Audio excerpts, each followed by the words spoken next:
ఒక పార్టీ ఒక కుటుంబానికి వెన్నుదన్నుగా నిలబడింది. అతను ఆ పార్టీకి అండగా నిలబడ్డాడు. కొన్నాళ్ళు ఆ పార్టీ అప్రతిహతంగా కొనసాగింది ఆంధ్రాలో. అంతవరకు చెప్పుకున్నారు, బాగుంది.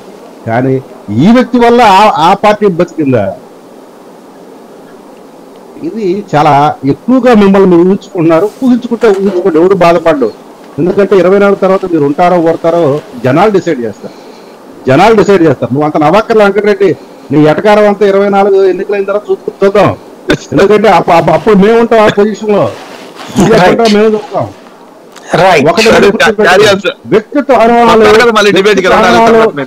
వ్యక్తిత్వ హననాలు, హీన భాష, నీచ భాష, సంస్కారం లేని భాష. ఒకప్పుడు మా చిన్నప్పుడు అటువంటి వాళ్ళు ఏమన్నా తెలుసా, ఆ రకంగా మాట్లాడేవాళ్ళు ముండబో పెద్దవాళ్ళారా అనేవాళ్ళు.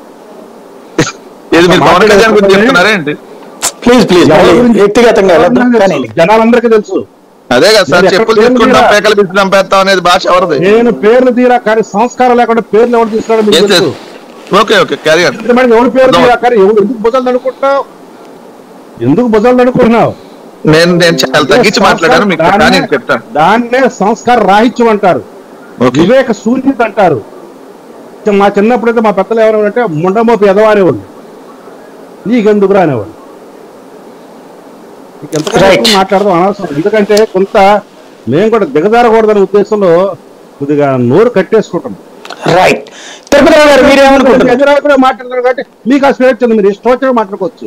కుటుంబాల గురించి మాట్లాడచ్చు, ఆడాల గురించి మాట్లాడచ్చు, పెళ్లిళ్ళ గురించి మాట్లాడితే అసలు అక్రమ సంతానం సక్రమ సంతానం డిస్కషన్ వస్తే మీ తలకాయలు ఎక్కడ పెట్టుకుంటారు మీకు తెలియదు.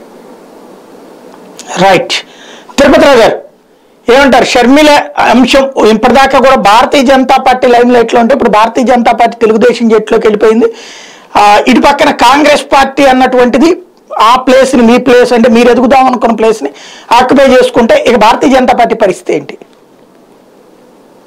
ముందుగా అందరికీ నమస్కారం సాయి గారు. దాన్ని ఏమంటారంటే కాంగ్రెస్ పార్టీ తాలూకా పరిస్థితి ఊహాజనితమైనటువంటి పరిస్థితి నుండి మనం చర్చ ప్రారంభించడం సరైనది కాదని నా అభిప్రాయం. ఒకటి, ఏదైతే ప్రస్తుతం షర్మిల గారు అందులోకి వెళ్తున్నారు కాబట్టి అక్కడి నుండే ప్రారంభిద్దామని నా ఆలోచన. ఒకటి, అవునన్నా కాదన్నా రాష్ట్రంలో ఇప్పుడు ఉన్నటువంటి వైసీపీ ప్రభుత్వం వచ్చిన తర్వాత ఆ ప్రభుత్వం రావడానికి ఒక ప్రధాన కారకురాలు షర్మిల గారు. ఎందుకంటే పార్టీ చాలా క్లిష్ట సమయంలోన తను ముందుండి నడిపించింది పార్టీని అనేది ఒక భావన. అది ఎవరు ప్రజల్లో ఉన్నదని నేను చెప్పట్లేదు, వైసీపీ నాయకుల్లోనే ఉంది. సరే బయటికి చెప్తారా లేదన్నది అది వారి విషయం. అది రాజకీయంలో అన్ని బయటకు చెప్పేది ఉండదు కదా. సో ఆ నేపథ్యంలో అధికారంలోకి వచ్చిన తర్వాత తొలి రోజుల్లో సాయి గారు వాళ్ళిద్దరి మధ్య, అన్నదమ్ముడు అక్క చెల్లెల మధ్య సంబంధాలు చెడిపోతున్నాయి అనేసి అంటే ఎవరు విశ్వసించాల.